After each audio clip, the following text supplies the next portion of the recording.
না বিজেপি কে মেজরিটি পেতে দেব না টিএমসি কে মেজরিটি। তৃণমূল থেকে কি আপনাকে বলছে মেনে নেবো সবটা? বলছি তো, আর কে বলবে? কোন হরিদাস পাল বলবে? এখন অনেক বুঝেছে। হুমায়ুন কবিরকে 4 তারিখে যে অপমান করেছে, হুমায়ুন কবির যে এইরকম তাদেরকে জায়গায় নিয়ে যেতে পারে, এখন তাদের চুল কোকড়াচ্ছে। তৃণমূল থেকে যোগাযোগ করছে সবাই, আপনি তৃণমূল থেকে লোকজন? আমি আর কিছু খুলে বলবো না। আপনাকে কেন এখন দল বদলু বলে হঠাৎ করে চিহ্নিত করছে? মানে ভয় পাচ্ছে? দল বদলু কেন হয়? বাংলায় মার্ক্সবাদী কমিউনিস্ট পার্টির অনেক নেতা আছে যাদের কোনো এই তকমা দেওয়া যাবে না। বাকি এই অধীর চৌধুরী কবে থেকে শুরু করেছিল, জনবাদী ফরওয়ার্ড ব্লক, তারপরে সিপিএম, তারপরে সিটু, তারপরে আরএসপি, দেবু ব্যানার্জি, কীর্তি গোস্বামী, তারপরে রাজীব গান্ধীর হাত ধরে কংগ্রেস, এখনও তলায় তলায় বিজেপি। কে নাই? হুমায়ুন কবিরকে একা দেখতে পাচ্ছেন? শিশির বাবুরা কি ছিল? শিশির বাবু দীর্ঘদিন কংগ্রেস ছিল, তারপরে তৃণমূল হলো, তারপরে এখন বিজেপি। কে নাই? জয়প্রকাশ মজুমদার লাত খেয়েছিল করিমপুরে লুঙ্গিমালাদের কাছে, এখন আবার লুঙ্গিমালাদের নেতা হচ্ছে। আগামী দিনে লুঙ্গিমালারা আবার লাত মারবে কে? বুঝলেন? আপনার নিরাপত্তা নিয়ে এরকম করছে কেন? আপনার নিরাপত্তা তো অত্যন্ত জরুরি। নিরাপত্তা বললাম আপনাকে, যারা বাউন্সার, যে কোম্পানির সঙ্গে আমি যোগাযোগ করেছি, সেই কোম্পানি অলরেডি 8 জনকে পাঠিয়েছিল তাদের উইথ আর্মস। তারা আর্মস নিয়ে যখন এয়ারপোর্টে নেমেছে, তারপরে ডিজিপির সঙ্গে যোগাযোগ করেছিল, ডিজিপি এই ব্যাপারে কোনো হেল্প করেনি। তারপরে তাদের আর্মস নিয়ে আমার সঙ্গে থাকার ক্ষেত্রে এয়ারপোর্ট অথরিটি কোনো কারণে তাদের আর্মসগুলো সিজ করে রেখেছে। তাহলে উইদাউট আর্মস নিয়ে আমার কি সিকিউরিটি থাকবে? লোকাল কারা বললেন কালকে হঠাৎ করে? লোকাল কাউকে পাঠিয়েছিল, এই যাদের মাধ্যমে আমি আনছিলাম তারাই আমাকে আপাতত সন্তুষ্ট রাখার জন্য 4 জনকে পাঠিয়েছিল। সেই 4 জনকে আমি পত্রপাঠ রাত্রে বিদায় করে দিই। কি চক্রান্ত হচ্ছে আপনার সেখানেও তো বিরুদ্ধে? একটা ব্লান্ডার হয়ে গেছে। হ্যাঁ, সেখানেও তো না, বাউন্সার যারা পাঠিয়েছে এখানে একটা ব্লান্ডার হয়ে গেছে। দেখুন, এটা তাদের সবার সরাসরি দোষ নেই। একজনরা বাইরের থেকে আসছে, আমার সিকিউরিটি প্রোভাইড করছে একটা কোম্পানি।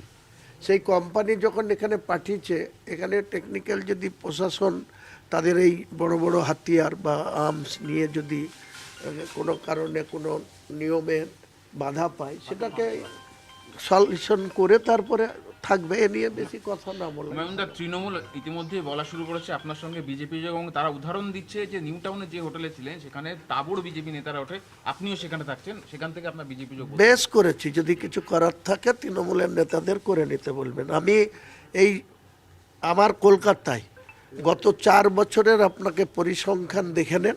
আইটিসি রয়্যাল, আইটিসি সোনার, জেডব্লিউ মেরিয়াট, এই ওয়েস্টিন, কতবার থেকেছি গত 4 বছরে, আপনি আমার নামে সার্চ করে দেখে নেন।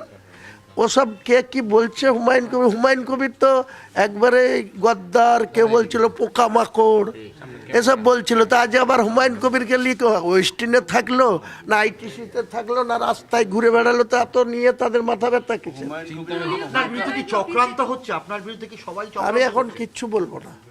আপনি 22 তারিখ অবধি অপেক্ষা করেন। 1 লক্ষ মানুষকে জমায়েত করে আমি যেদিন দলকে মানুষের সামনে তুলে ধরবো, একটার পর একটা এদের দুর্নীতি, একটার পর একটা পুলিশকে সঙ্গে নিয়ে তোলাবাজি করা মানুষের সামনে তুলে ধরবো, সেই দিন বুঝে যাবে কার পাল্লায় পড়ে।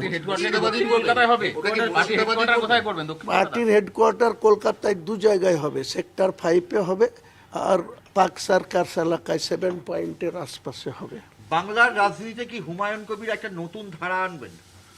বাংলার রাজনীতিতে হুমায়ুন কবিরের একটাই লক্ষ্য, কারোর সাথে মিথ্যাচার করা না, যতটুকু পারবে সেটুকুই প্রতিশ্রুতি দেওয়া এবং বাংলার শান্তি সম্প্রীতি বজায় রেখে সেকুলার একটা পার্টি করা, যাতে সবাই সেই পার্টিতে সামিল হতে পারে এবং জনপ্রতিনিধির সংখ্যা শুরুতেই ওই আইএসএফ যেমন 32-33টা লড়ে একটাই জিতেছিল, লোকসভাতে তারা কোনো ফোকাসই পেল না মানুষের কাছে।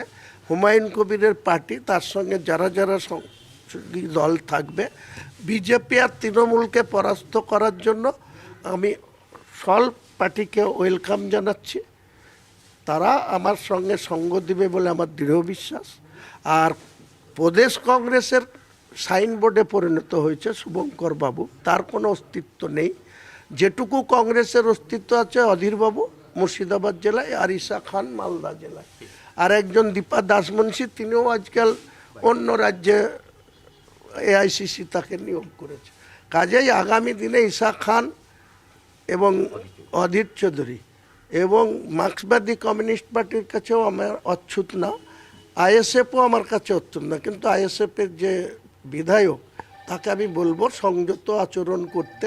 এমন কিছু তিনি হয়ে যাননি যে তিনি আমাকে বলবেন যে আমাকে ক্ষমা চাইতে হবে, তারপর আমার সাথে ওই রকম নেতা হুমায়ুন কবির হতে চায় না। আমাকে কেউ উল্টো করে টাঙাবো বলবে, তখন এই নওশাদ কোথায় ছিল যে একজন মুসলমান এমএলএ হিসাবে একজন মুসলমান এমএলএকে নাম না করে আমার বাড়ির 2 কিলোমিটার দূরে দাঁড়িয়ে ইউপির মুখ্যমন্ত্রী বলছে উল্টো করে টাঙিয়ে সিধা করব, তখন এদের স্টেটমেন্ট কোথায় থাকে?